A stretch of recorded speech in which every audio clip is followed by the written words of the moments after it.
Boa noite.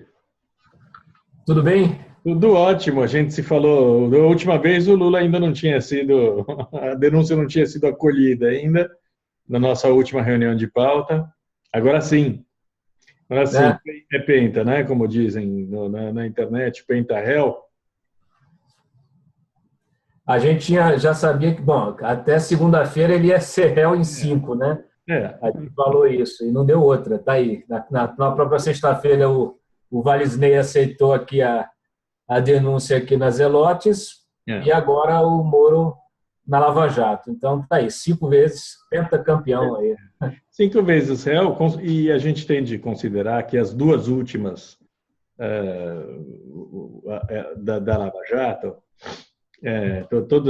a denúncia do Ministério Público e o acolhimento por parte do Moro, essas duas últimas ações ocorreram depois da delação da Odebrecht, né? Então, a gente já tinha todo aquele material probatório encontrado pela PF, que você tão bem descreveu, com toda a planilha amigo ou subplanilha amigo, tirada da planilha do Antônio Palotti, com cada repasse de propina feito para o Odebrecht para o Lula. A gente já tinha tudo ali, mas depois disso, o que aconteceu foi a confirmação por parte dos delatores do Odebrecht que, de fato, se tratou de uma propina, assim como o sítio. Eu publiquei hoje, porque eu tive a Isso. confirmação de que o sítio entrou, a gente sabia, a gente supunha, era evidente que tinha que entrar, mas agora foi cravado no depoimento escrito, no depoimento gravado, que o sítio fez parte do pagamento de propina para o Lula. Então, tudo uma. Está tudo armado. A defesa continua dizendo que são mentirosas as acusações, né? Dizendo que é mais do PowerPoint, né? Mais uma do Deltan. Mas esses argumentos vão caindo, É, igual um castelinho, né? Igual o dominó, jogo de dominó. Vão caindo, caindo, caindo, é, em função, inclusive, das evidências, né? O fato essas delações são arrasadoras, porque confirmam tudo, né? é. Os próprios fatos, os detalhes da denúncia são arrasadores, não tem como, não são É. inquestionáveis, porque os valores registrados nas planilhas da propina são os mesmos valores pagos pelos imóveis, né? Então os caras conseguiram Pago pelo realmente imóvel, detalhar pago para o corretor, pago pro. tudo, Eles pagaram todo né? mundo, pago para o advogado do. O advogado. Eles somaram e aí somando tudo dá o valor certinho, então não tem jeito, sabe? Não tem jeito. Sem contar que essa, E essa outra história cômica de que ele passou 6 anos sem pagar aluguel no apartamento, fez um contrato fraudulento, a Marisa Letícia, e por isso ela vai ser condenada também. Marisa Letícia fez o contrato fraudulento com o Glaucus Costa, simulando o pagamento de aluguel. Esse aluguel jamais foi pago. Eles começaram a pagar em 2016, quando já estavam sendo denunciados pela Lava Jato. Nem pro forma, eles nem tomaram o cuidado de pagar uma quantia simbólica para o Costa Marques, né? Assim como o Lulinha não pagava para o Jonas.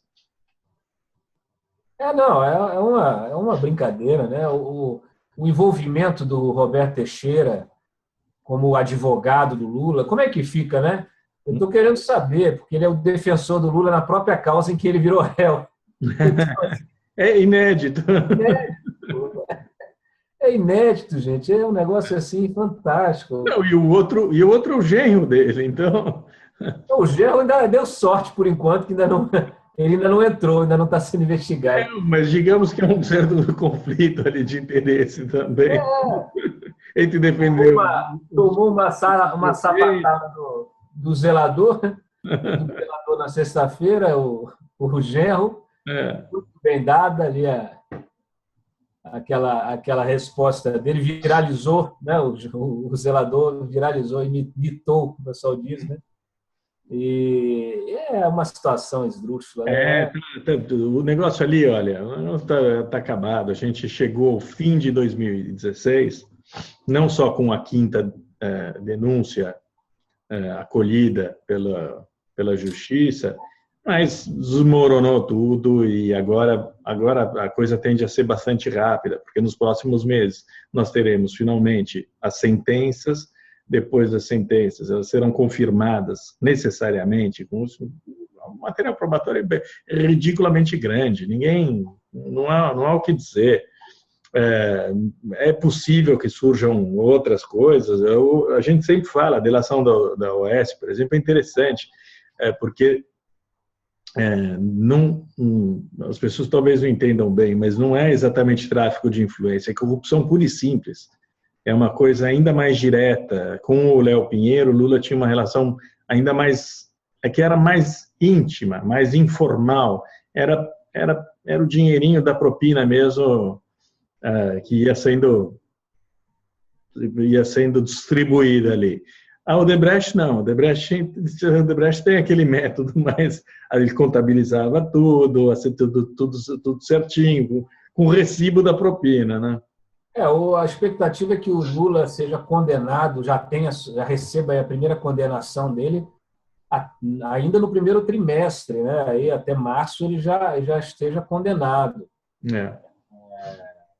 Então, vai ser uma avalanche, porque essas são uma vez que seja homologada... O sítio vai ser oferecido a denúncia já, então vai ser a sexta condenação. Vai ser um desespero, vai cair o mundo dessa gente, porque com a homologação da delação, o Odebrecht vai entregar tudo, né? Então até as coisas que a gente não sabe, né, ela tem que entregar, porque senão depois pega para ela, né?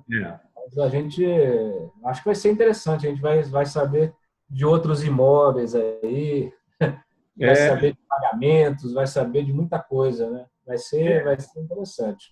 E vai forçar o retorno à delação de outras empreiteiras que terão mais a contar. Você citou o caso do Ricardo Pessoa neste fim de semana, a propósito da cobertura oficial do Lula, que é uma história nebulosíssima. Realmente está na cara, fede a história. Você sente o cheiro podre da história da cobertura oficial do Lula comprada em 2013, você sabe que tem mamata ali. Então, o interessante é não ter... eu estava revendo, porque, assim, né, para quem não viu a nossa notícia, a gente mostrou que o vendedor que consta, né, porque a gente... Né, ele consta como vendedor, o caso foi até investigado, mas que o vendedor da cobertura do Lula em São Bernardo, a residência oficial dele, né, não é essa do primo do Bunlai, não, a dele mesmo, que ele comprou há 20 anos, o vendedor foi sócio de uma das principais empresas de lavação de dinheiro, de lavagem de dinheiro do Petrolão, né? Não só do Petrolão. Aquela SM Terraplenagem, ela que segundo os investigadores, pertence, né, é controlada pelo Adirassad, né, pelo KIB, das planilhas da Odebrecht, um dos KIBs, né, mas um dos caras, um dos principais responsáveis por fazer dinheiro vivo, em espécie, o Adirassad, ele aparece na UTC, ele aparece na OAS, ele aparece na Odebrecht muito forte. Na verdade, né? E aí, de repente, fortíssimo. Então, assim, você tem uma empresa que está em nome de duas mulheres, que eram secretárias do Adirassad, de repente, esse cara, vendedor do duplex do Lula, vira sócio dessas mulheres, né, nessa empresa, e essa empresa firma um contrato com a UTC e recebe 54 milhões em vários anos. Só no período em que ele ficou... Um dos fatos interessantes que você levantou é que esse contrato foi assinado um mês depois dele entrar como sócio na empresa, né? Ele entra na empresa, no mês seguinte assina esse contrato e passa a receber, e ele já prestava serviço através de uma outra empresa dele para essa mesma empresa. E é uma empresa que a gente sabe que é de fachada, né? Uma empresa de terraplenagem, na verdade, que nunca fez terraplenagem nenhuma. O que as investigações demonstram é que é uma empresa de fachada. Tanto é que o Ricardo Pessoa entregou a documentação, todas as notas frias, né? Contratos fictícios também frios, tudo que foi, toda a documentação que foi gerada para justificar esses repasses, ele entregou à PGR e isso está no STF. O mais interessante é que esse cara não está sendo investigado ainda. A Lava Jato, por algum motivo, não pegou esse cara, nem chamou para conversar, ninguém. Eu falei com alguns investigadores no fim de semana, ninguém nunca tinha ouvido falar desse cara. Ele apareceu na investigação do Ministério Público de São Paulo em relação à Delta, né, que a Delta é outra empresa que usou muito a Dirasad, né, e usou as empresas da Dirasad. E ele aparece no organograma, não sei o que, na hora da denúncia, ele some da denúncia.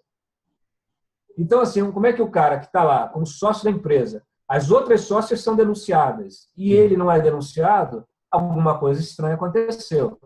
Considerando e é um cara que passou ele é o vendedor do apartamento do Lula, vai saber se ele recebeu algum dinheiro fictício, a gente não sabe nada, né? Ninguém sabe nada sobre. Não sabe nada, é um novo personagem que precisa ser esmiuçado. A Lava Jato precisa chamar esse cara para depor. Lógico, sobretudo depois que a gente sabe como é que foi pago o sítio, como é que foi pago o terreno do Instituto Lula. Nós sabemos como foi paga a segunda cobertura do Lula em São Bernardo do Campo. A gente já tem uma série de evidências de que esse é um padrão.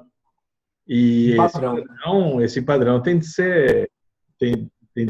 Nessa mesma época, Diogo, que o Teixeira, porque o Teixeira, novamente, né, porque o Teixeira aparece como vamos dizer assim, o Teixeira é uma espécie de corretor de imóveis do Lula. Ele aparece sempre com alguma oportunidade para o Lula, né? Esse apartamento dele, do que ele mora, foi a mesma coisa. Ele, na época, justificou, não, eu era cliente da empresa que fez o edifício, mas olha, só a história. É porque a gente não retomou a história, porque a história já foi muito esmiuçada no passado, e ela depois foi arquivada pelo STF quando o Lula virou presidente.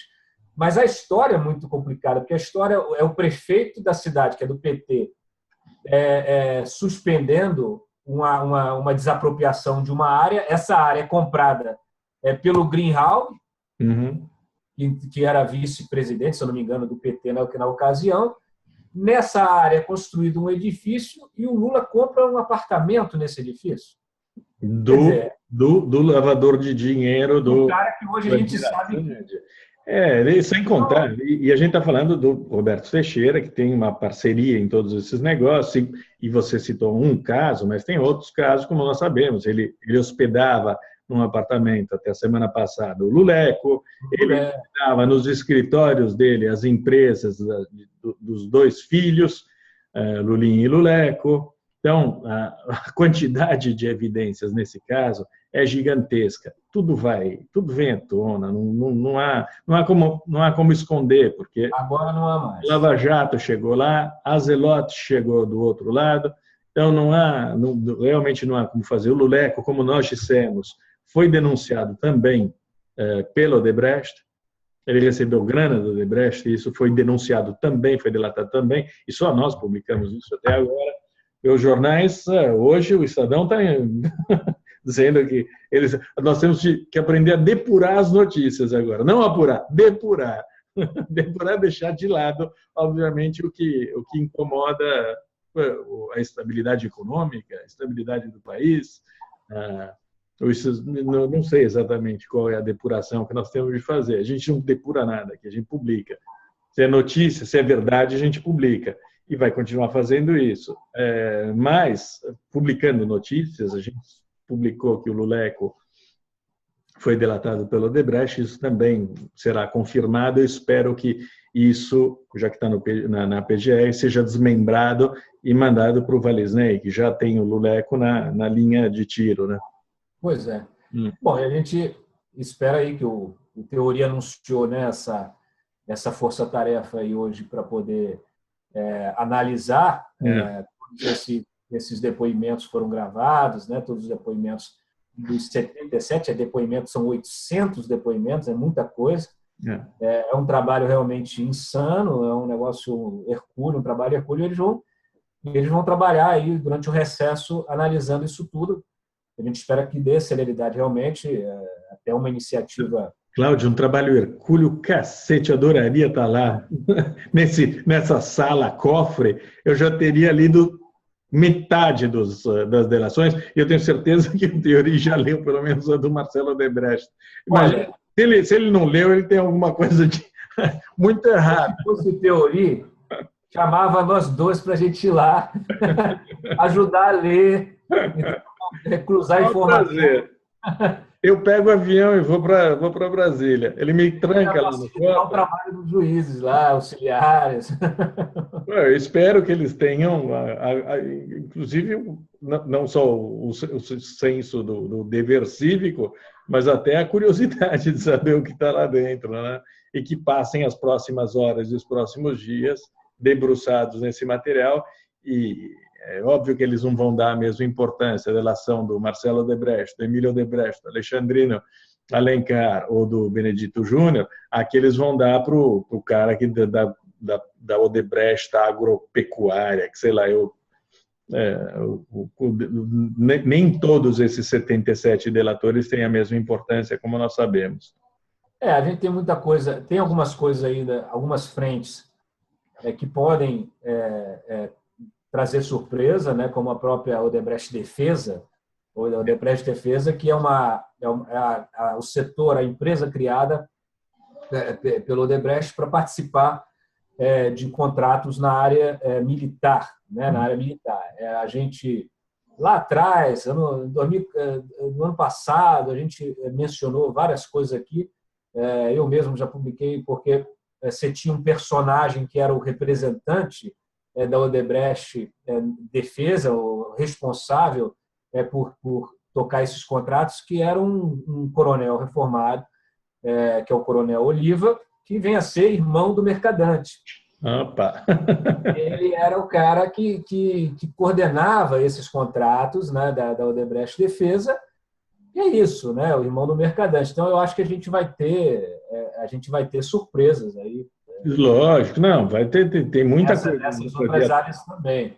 Tem muita coisa para vir à tona, mas nós, na nossa depuração, apuração, a gente estabelece a hierarquia muito claramente, nós sabemos quem é o comandante máximo, quem são os comandados, quem são os coronéis, a gente, essa hierarquia da propina, nós sempre fizemos, e está muito clara na nossa cabeça, e tudo que a gente publica, como sabem os nossos leitores, tem como ponto de partida não estabelecer confusão entre os delatados, e sim estabelecer as prioridades e os crimes de cada um, e a responsabilidade de cada um. Isso que a gente sempre fez e não precisa do Estadão para dar lição de moral para a gente.